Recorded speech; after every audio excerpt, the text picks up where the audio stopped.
जरा सोचो, एक आदमी के पास अपने सपनों से किसी भी चीज को असल दुनिया में लाने की ताकत आ जाए। कुछ ऐसा ही होता है हमारी आज की कहानी में। कहानी की शुरुआत होती है सान्यू नाम के एक गरीब लेखक से, जिसके पास न पैसे, न दोस्त और ना ही माँ बाप थे। सबसे बड़ी दिक्कत तो ये थी कि पिछले 6 महीने से वो सो नहीं पाया था, क्योंकि हर रोज उसके सपने में एक अजीब सा आदमी उसे मारने आ जाता। आज के सपने में वो एक ट्रेन में था जब उस आदमी ने आकर उसका सर जोर से जमीन पर पटका और उसे मार डाला। सपने से जागकर उसने कुछ लिखने की कोशिश की, लेकिन तभी उसका मकान मालिक आ गया। वो उसी वक्त खिड़की से भाग निकला, क्योंकि उसके पास किराए के पैसे नहीं थे। रोज आने वाले इन सपनों से छुटकारा पाने के लिए वो न जाने किस किस के पास नहीं गया, लेकिन फिर भी कोई फायदा नहीं हुआ। वो रास्ते में ऑमलेट खाने रुक गया, लेकिन दुकानदार ने उस पर दया करके उसे मुफ्त में ही खाना दे दिया। तभी उसे रे नाम की एक लड़की दिखी, जिसे वो बेहद पसंद करता था। वो काफी अच्छा गाती थी और इसलिए सान्यू उसका दीवाना हो गया था। उसी वक्त उसका बॉस सांगे वहां आ पहुंचा। उसे देखते ही सान्यू वहां से भागने लगा, लेकिन सांगे ने जल्द ही उसे पकड़ लिया। वो उसे एक रेस्टोरेंट में ले गया और खाते हुए उसे कहानी टाइम पर ना लिखकर देने के लिए डांटने लगा। सान्यू ने उसे समझाने की कोशिश की कि रोज आने वाले इन सपनों की वजह से वो सो नहीं पा रहा, लेकिन सांगे ने साफ सीधे तौर पर कहा कि 10 दिन के अंदर अंदर कहानी पूरी हो जानी चाहिए, वरना तेरी कहानी खत्म कर दूंगा मैं। फिर जब बेचारा घर लौटा तो उसने देखा कि मकान मालिक ने उसका सामान बाहर फेंक दिया था। वो एक कैफे में जाकर लिखने बैठा, लेकिन भूख की वजह से वो ज्यादा सोच भी नहीं पा रहा था, तो सो गया बेचारा। सपने में उस आदमी ने उसका गला घोंट कर उसका सर टेबल पर पटकना शुरू कर दिया। सपने में मरने के बाद जब सान्यू की आंख खुली तो उसने देखा कि उसका लैपटॉप भी चोरी हो गया था। और कितना बुरा होगा इसके साथ। अब उसकी हालत इतनी खराब हो गई थी कि बेचारे को सपनों और आम जिंदगी में क्या असली है क्या नकली कुछ समझ नहीं आ रहा था। इसलिए उसने सांगे को मैसेज करके कहा कि वो आज के बाद उसे कोई स्क्रिप्ट नहीं दे पाएगा। वो रे के कैफे की सामने वाली बिल्डिंग की छत पर गया और इससे पहले कि वो कोई गलत कदम उठाता, ऑमलेट वाले आदमी ने उसे ऐन वक्त पर रोककर थोड़ा खाना दे दिया। जब सान्यू ने उसे अपनी परेशानी बताई तो उस आदमी ने कहा कि जब जब वो सपने में हो तो उसे बार बार दोहराना चाहिए कि मैं सपना देख रहा हूँ, मैं सपना देख रहा हूँ। हो सकता है इस तरकीब से वो जल्दी सपने से बाहर आ जाए। सान्यू रात होने तक छत पर रहा और फिर अपना फोन बेचकर उसने थोड़ा खाना खरीदा। इसके बाद उसने दुकान से कुछ चीजें चुराने की कोशिश की, लेकिन वहाँ कैमरे लगे थे। आखिरकार वो बाहर बैठकर खाना खाने लगा और उसने देखा कि रे उसकी मदद करने आई थी। उसे यकीन ही नहीं हुआ और अचानक रे उसी आदमी में बदल गई। उसने सान्यू को जोर से कांच पर मारा और असल जिंदगी में दुकान वाली लड़की को लगा कि सान्यू को दौरे पड़ रहे हैं। उसने तुरंत एम्बुलेंस को कॉल कर दिया। उस खूंखार आदमी ने सान्यू के पेट में तलवार घोंप दी। तभी सान्यू ने तलवार पकड़ ली और दोहराने लगा कि मैं सपना देख रहा हूँ। उसी वक्त उसकी आंख खुली, लेकिन असलियत में भी वो कांच से टकराया था, बस उसे तलवार नहीं लगी थी। उल्टा उस आदमी की तलवार सान्यू के हाथ में थी।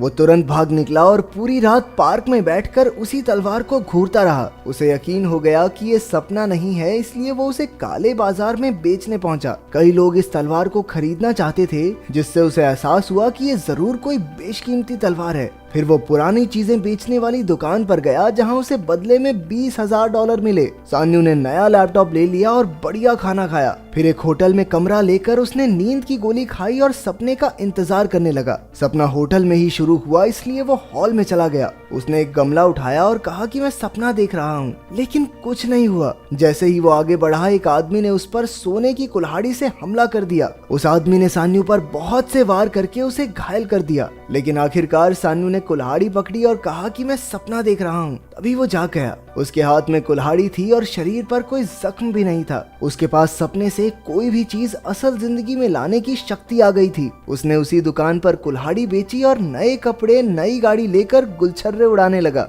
रात को सोने से पहले उसने एक मशहूर म्यूजियम की तस्वीर देखी और सो गया। सपना भी वहीं से शुरू हुआ। सान्यू इतनी सारी बेशकीमती चीजें देखकर हैरान रह गया। अब उसे सिर्फ उस अजीब आदमी का इंतजार था, लेकिन इस बार वो आदमी मशीन गन के साथ आया। सान्यू भागकर गोलियों से बचने लगा, लेकिन जल्द ही मारा गया। फिर सान्यू की आंख खुली, लेकिन वो कुछ चुरा नहीं पाया था, इसलिए उसने फिर से गोली खाई और सपने में पहुंच गया। वहां गोलियों से बचते बचाते उसने किसी तरह 2 कीमती चीजें उठाई और कहा कि मैं सपना देख रहा हूँ। इस बार उसने अमीर डीलर्स को ये चीजें बेची और $2 मिलियन कमा लिए। वहां से निकलते ही सांगे ने उस पर हमला बोल दिया, क्योंकि उसने एडवांस लेके उसकी कहानी नहीं लिखी। सान्यू ने उसे सारे पैसे लौटाकर कहा कि अब वो कहानियां नहीं लिखता, अब तो भैया बड़े आदमी हो गए हैं, अब कौन लिखेगा कहानी।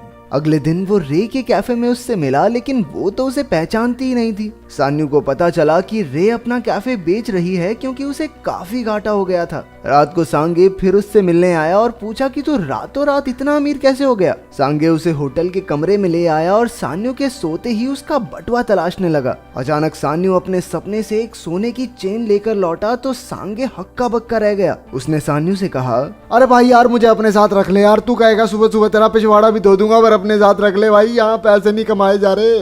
काफी मिन्नतों के बाद आखिरकार सान्यू मान गया। अगले दिन सान्यू ने रे का कैफे खरीद लिया, लेकिन उसे काम करते रहने को कहा। रे उसकी मदद से काफी खुश थी। तब से सान्यू सपनों में नई नई जगह चोरी करने लगा और सांगे उसके सोए हुए शरीर की निगरानी करता। एक बैंक लूटते वक्त वो अपनी शक्तियों के इस्तेमाल से उस अजीब से आदमी का मुकाबला करने लगा। अब वो सिर्फ देखकर ही चीजें बाहर ले आता था, जैसे एक लाल गाड़ी। कुछ समय बाद रे का कैफे लोगों से भर गया क्योंकि सान्यू सड़क पर लोगों को पैसे देकर अंदर भेजता था। उसने ऑमलेट बेचने वाले उस नेक दिल आदमी को भी पैसों से भरा एक बैग दिया। एक दिन बातों बातों में रे को पता चला कि सान्यू असल में एक राइटर है। सान्यू ने रे को अपनी लाल गाड़ी भी तोहफे में दे दी। तब उसे याद आया कि जिस रात उसने रे को पहली बार देखा था, तब शो के बाद रे की अपने बॉयफ्रेंड से लड़ाई हो गई थी। फिर सान्यू काफी समय तक थिएटर्स में उसका पीछा भी करता रहा। सान्यू अब खुद उसे फिल्म दिखाने ले गया, लेकिन रे तो उसकी लिखी हुई फिल्में देखना चाहती थी। उसका झूठ पकड़ा न जाए इसलिए सान्यू ने सच में एक कहानी लिखी और सांगे को दे दी।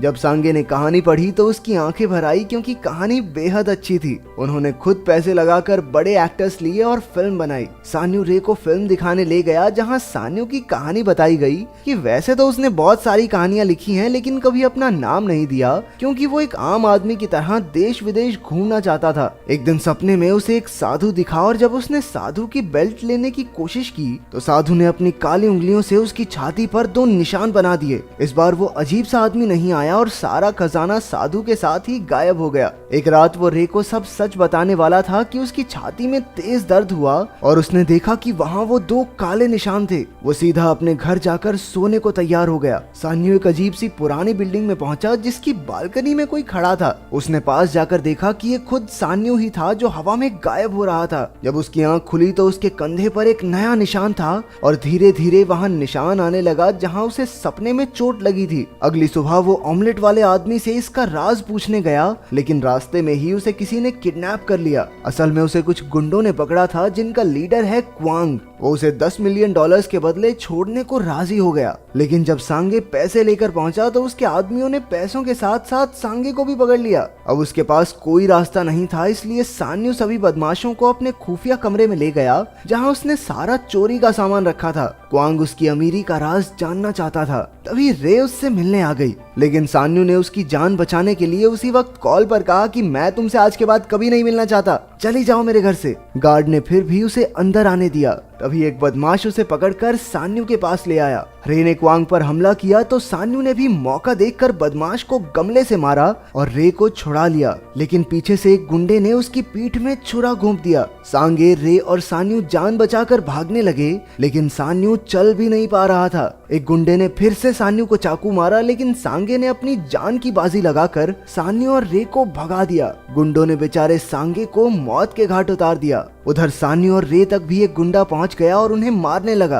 पीछे से सान्यू ने उस पर अपनी तलवार से हमला किया। आखिरकार दोनों बेहोश हो गए और सान्यू की आंख एक बर्बाद सी जगह पर खुली। सामने उसने एक चमकते दरवाजे को छुआ तो उसे अपनी जिंदगी के पिछले कुछ हफ्ते दिखाई देने लगे। उसमें असल जिंदगी और सपने दोनों शामिल थे। उसने देखा कि उस रात दुकान के बाहर उसे एम्बुलेंस ले गई थी। इसके बाद उसे एक कांच की दीवार दिखी जिसे वो तोड़ने लगा। मैं सपना देख रहा हूँ, मैं सपना देख रहा हूँ। ये कहते कहते सान्यू का काफी खून बह गया और वो वहीं बेहोश हो गया। अचानक उसका शरीर बदलने लगा और वो खुद भी उस अजीब से आदमी में बदलने लगा। उसके हाथ में एक तलवार थी जिससे उसने दीवार तोड़ना शुरू कर दिया। साथ साथ उसने देखा कि वो अजीब सा आदमी बनकर मकान मालिक और सांगे को पीट रहा था क्योंकि उन्होंने उसके साथ बुरा किया। आखिरकार जब दीवार टूटी तो वो अजीब सा आदमी सान्यू के कमरे में निकला जहां सान्यू का शरीर भी धीरे धीरे जाग रहा था। उस आदमी ने एक एक करके सभी गुंडों को खत्म कर दिया। फिर वो सान्यू को मारने पहुंचा, लेकिन सान्यू ने कहा कि मैं सपना देख रहा हूँ। उसी वक्त उसकी सपनों से चुराई सारी कीमती चीजें गायब होने लगी। सान्यू एक बार फिर से बेहोश हुआ और जब उसकी आंख खुली तो वो उसी दुकान के बाहर बैठा था।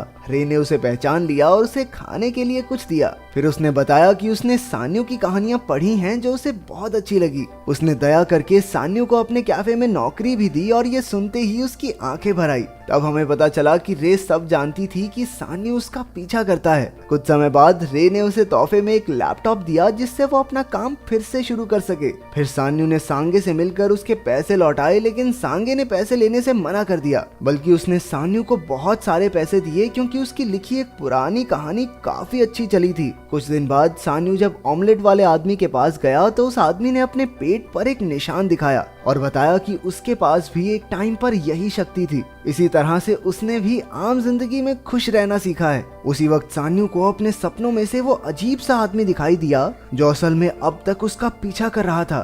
तो अगर तुम्हें मौका मिले तो वो कौन सी ऐसी चीज है जिसे तुम पाना चाहते हो? कमेंट्स में जरूर बताना। मिलते हैं अगली वीडियो में।